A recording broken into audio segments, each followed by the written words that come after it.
Hey Calgary, Corey here, Brannon Construction. Thanks for joining us. Today we're doing a site walkthrough on a basement development.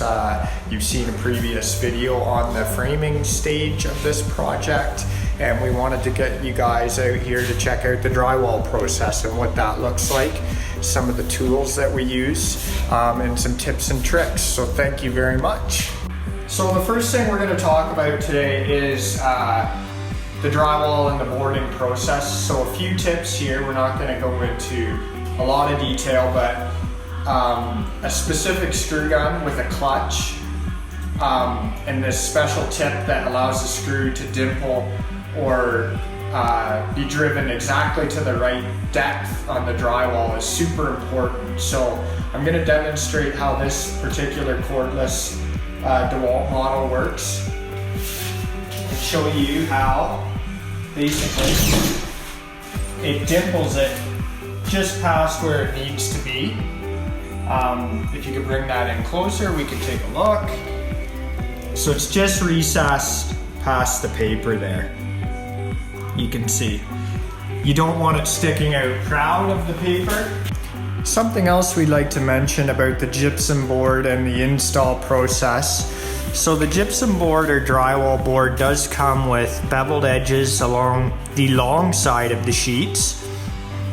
And you can see there's a slight gap that makes up that beveled edge. And then the end of the sheets typically are just cut square and they don't actually have a beveled edge.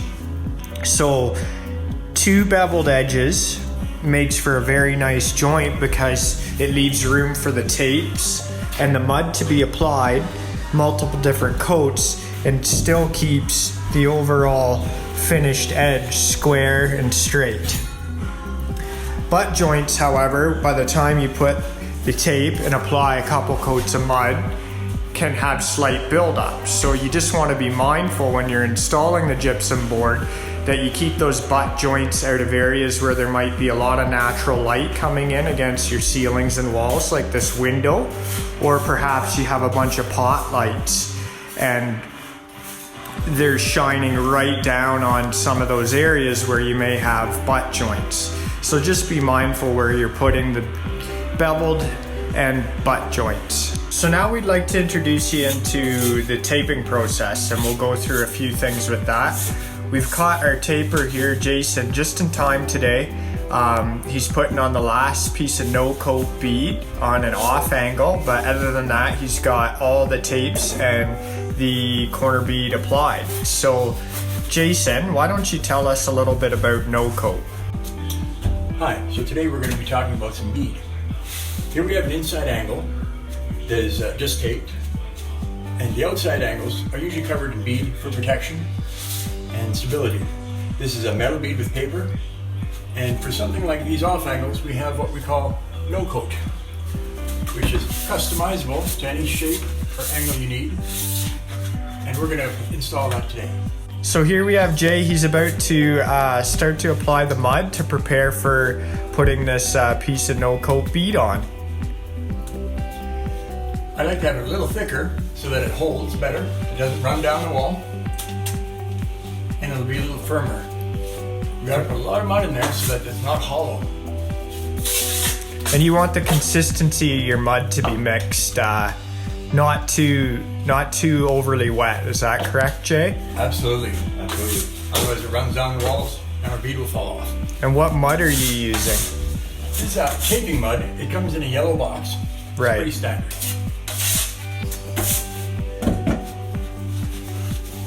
Ready to apply. Ready for action.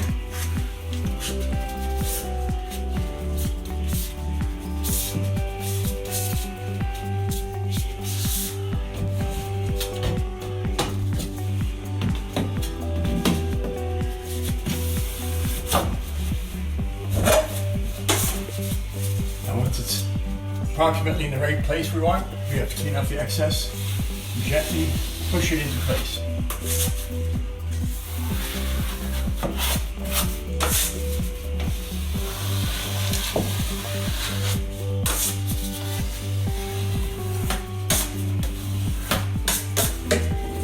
Nice catch. Lots of practice.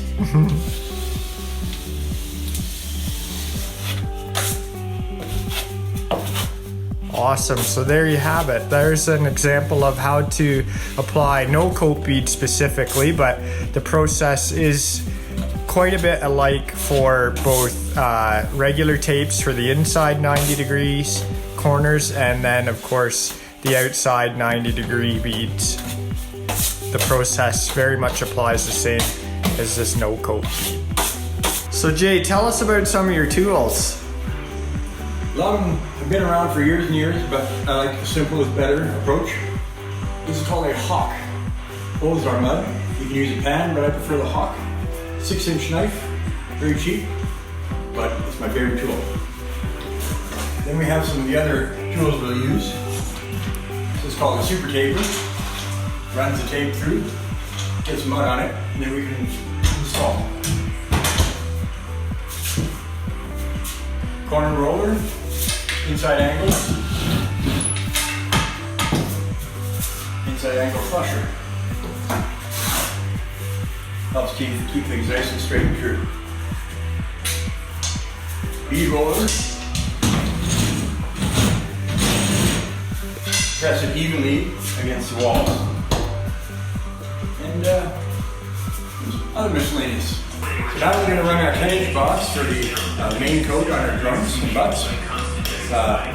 We pump it in with a special pump. The mud is mixed, just right thickness.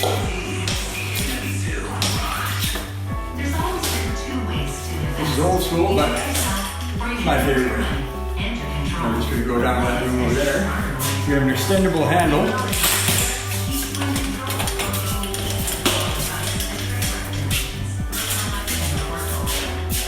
Place it there, give a break, we run and push.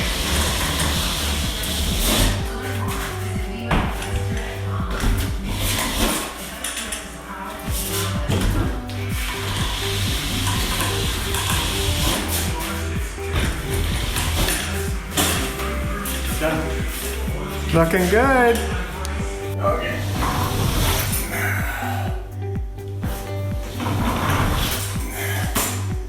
Cylinder, we can still see it, that's okay. Just needs, we'll go by hand, next round. All right, today we're gonna play with the angle box. We pump mud into this thing, push it, and it fills the angles with mud. So our final coat. Let's give you a brief example.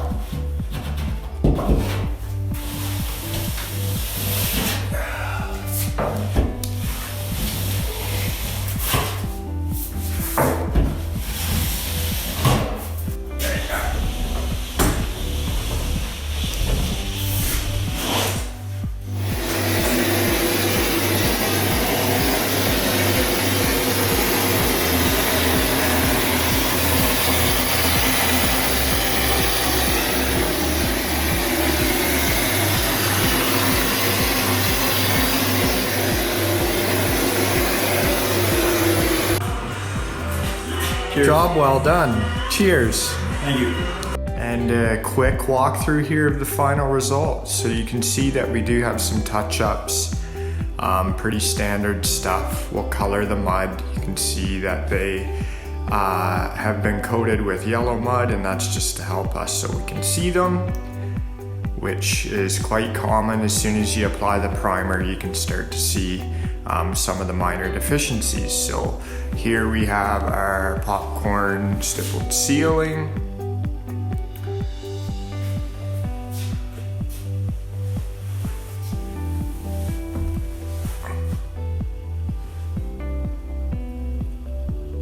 So it's looking great.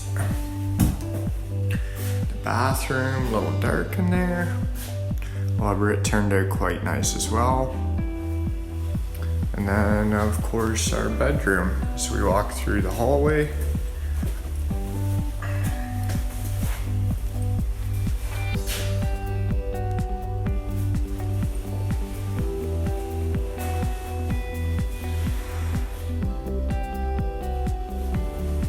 So this concludes the drywall process, and we'll keep you guys up to date on trimming on this project. So that's about to happen next. We'll hang the doors, install the moldings, and get ready for the painter.